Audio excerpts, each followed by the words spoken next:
The pace car is in. Green flag. NASCAR is back.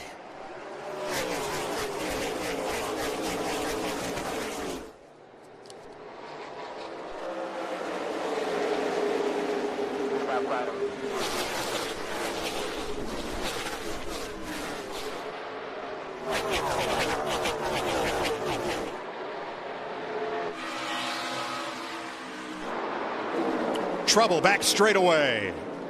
Around goes the 47 on the very first lap. Ricky Stenhouse with front end damage. I mean, we saw cars really wide through 1 and 2, some even down on the apron. I mean, the unknowns of what these drivers were going into turns 1 and 2, Mike, I can't even describe what that must have been like. Stenhouse started 23rd.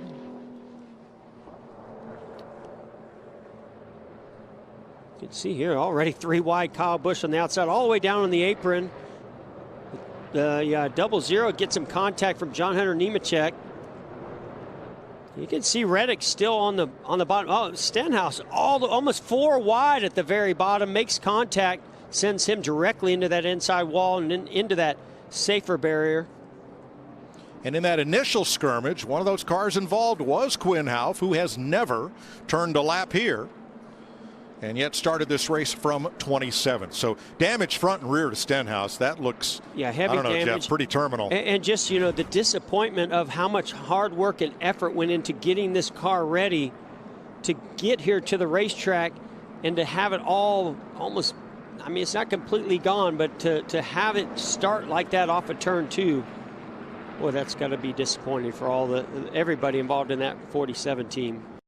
Where to push in the beginning of a run, not use up too much of those tires, not build those air pressures up too much. And he's also, Jimmy Johnson going around. Into the wall hard. Unbelievable, our leader.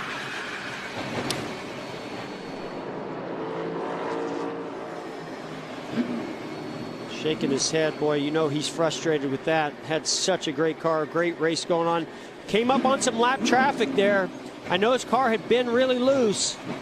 You could see the back end hanging out on the exit, but I don't know what happened, what may have caused that car to come around. Johnson was a couple of 100 feet for only his 3rd stage win since NASCAR adopted this form of racing. From aerial coverage, he's pulling up pulling up on a slower car. That's Chris Buescher in the 17. So you see Jimmy turns down low, runs all 4 on that apron like he's been doing. Oh, the 17 had to check up just a little bit, and Jimmy's right front made contact and turned him around. Boy, it didn't take much, just the tiniest bit. Oh, yeah, you can see the 17 of Buescher just gets a little loose, makes a little contact, the outside wall, checks up. He in the 48 of Jimmy Johnson, that Ally Chevrolet. Gosh, what I would do to get that corner back to do it over again, coming to the end of the stage and just trying to make sure I got a good run off of turn 2, and I felt like I was going to be able to exit a corner side by side with him, and things just went horribly wrong there. So what a great car. I feel terrible for my team, everybody at Hendrick Motorsports. Very thankful for Ally and all of their support. We've got great race cars and things are coming the right direction. Just unfortunate that things just really didn't turn out there off of turn 2. And this time it looked like maybe William was going to try that high line. Denny Hamlin takes advantage. Oh, whoa, big moment for the 24. I think he got it. Yeah, I think that. But I think Mike, I don't know if that was a tire, but you saw him wiggle getting into the corner. He had an issue off of turn 2. Yep. Yeah, right rear tire is down. That sent him into the wall. No caution though. Another tough break for Rick Hendrick Chevrolets. First Jimmy Johnson. Oh, he's going to spin. William Byron brings out the caution. Yeah, the carcass on that tire, the tread came off of it, sending that 24 car around. Well, you said it, Mike. Those Hendrick Chevrolets looked unbelievable at the start of this race, and now nothing's going right for them.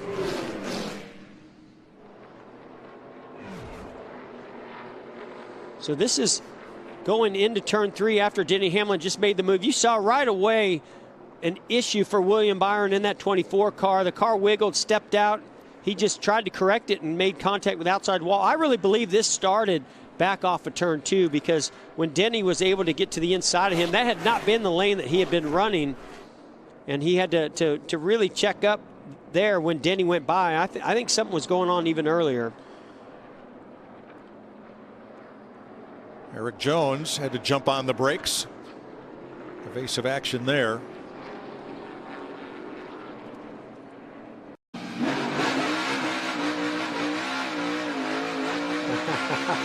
Time to have some donuts. Fans are not. You got to do a donut. You got to celebrate a victory. That got to feel great.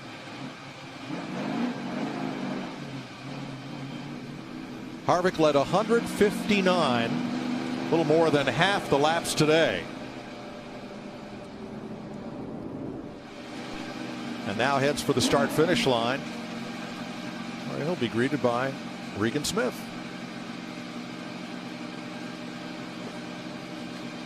It's his second Darlington win in 24 starts here.